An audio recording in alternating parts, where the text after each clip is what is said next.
যে 7 ধরনের নারী এড়িয়ে চলা উচিত, পুরুষদেরকে বলছি। জীবনে কোনো না কোনো একটা সময় নারী আপনার জীবনে আসবেই, তাই এটা নিয়ে কোনো তাড়াহুড়া করার কোনো কিছু নেই। এখন কাউকে আপনার ভালো লেগে গেল, আপনি তার প্রেমে পড়ে গেলেন এবং সাথে সাথে আপনি তাকে বিয়ে করার জন্য সিদ্ধান্ত নিয়ে নিলেন। এই কাজটা করা বড়ই বোকামি। বরং আপনি আপনার জীবনের সঙ্গিনী নির্বাচন করুন একটু সময় নিয়ে, একটু ভাবা চিন্তা করে। এখন আপনি চিন্তা করতে পারেন আপনার জীবনের সঙ্গী আপনি কিভাবে নির্বাচন করতে পারেন। এটার জন্য আজকের এই ভিডিওটি আপনার জন্য উপকারী হতে পারে। 7 ধরনের নারী আছে এই পৃথিবীতে। 7 ধরনের নারীকে সবসময় এড়িয়ে চলা উচিত। তাদের মধ্যে যত গুণী থাকুক না কেন, এই 7 ধরনের নারীকে সবসময় জীবনসঙ্গী নির্বাচনের জন্য এড়িয়ে চলতে হবে। Number 1, the big boss type নারী। যে নারীগুলো দেখতে শুনতে খুবই মার্জিত মনে হলেও আপনি কিছুদিন গেলে বুঝতে পারবেন মেয়েটা আপনার সবকিছু নিয়ন্ত্রণ করতে চায়। ধরুন আপনি একটা বন্ধুর সাথে কথা বলছেন, মেয়েটা আপনাকে সঙ্গে সঙ্গে জিজ্ঞেস করবে ওই ছেলেটা কে, বা ওই ছেলেটার সাথে আপনি কি কথা বললেন, ওটা তোমার কেমন বন্ধু, কতদিনের পরিচয় বা কিভাবে পরিচয়, নানা ধরনের প্রশ্ন আপনাকে করতে থাকবে।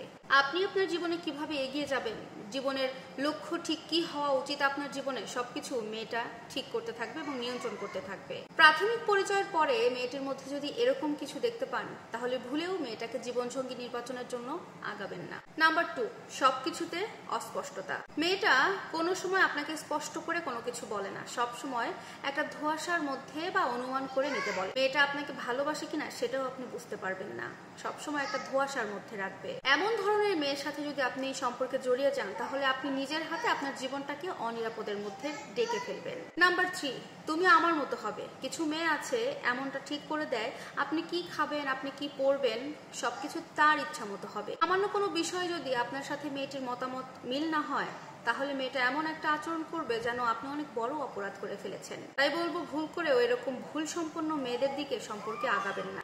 নাম্বার 4, হিংসা করা। মেয়েটার মধ্যে এমন কিছু সবসময় কাজ করে যেভাবে যে আপনি তাকে যে কোনো সময় ছেড়ে চলে যেতে পারেন। ধরুন আপনি কাজের জন্য কোনো নারী সহকর্মীর সাথে কথা বলছেন, এটা ওই মেয়েটা পছন্দ করবে না। বা আপনার কোনো ক্লাসের মেয়ে ফ্রেন্ডের সাথে কথা বলছেন, এটা ওই মেয়েটা পছন্দ করবে না। সবসময় আপনাকে হিংসা করবে, আপনাকে প্রতিনিয়ত আপনাকে আগলে রাখার চেষ্টা করে যাচ্ছে। সম্পর্কে কখনো সে সুখে থাকতে পারে না, আর এই ধরনের মেয়েদের থেকে সবসময় দূরে থাকবেন। নাম্বার 5, তুমি আমার সব। মেয়েটির চিন্তা ভাবনা সবকিছু শুধুমাত্র আপনাকে ঘিরেই থাকে, আপনার উপরে সে পুরোপুরি নির্ভরশীল। আপনাকে ছাড়া সে এক মুহূর্ত কোনো কিছু চিন্তাও করতে পারে না। কোন নিঃস্বার্থ ভালোবাসার মেয়ে প্রথমত আপনার অবশ্যই ভালো লাগবে, কিন্তু বিশ্বাস করুন কিছুদিন পরে এই ভালোবাসায় আপনার জীবনটাকে পুরোপুরি বিষাক্ত বানিয়ে ফেলতে পারে, কারণ প্রতি মুহূর্ত সে আপনার সর্বশেষ অবস্থাটা জানতে চাইবে। নাম্বার 6, আমার মা বাবা যেটা বলবে তাই হবে। মেয়েটা তার জীবনের প্রত্যেকটা সিদ্ধান্তে তার মা বাবার সিদ্ধান্তকে প্রায়োরিটি জানায় এবং মা বাবার কথা অনুযায়ী সে সবকিছু করতে থাকে। তাই বলবো, এই ধরনের মেয়েদের থেকে অবশ্যই নিরাপদভাবে বজায় রাখুন দূরত্ব, অবশ্যই ভালো থাকবেন।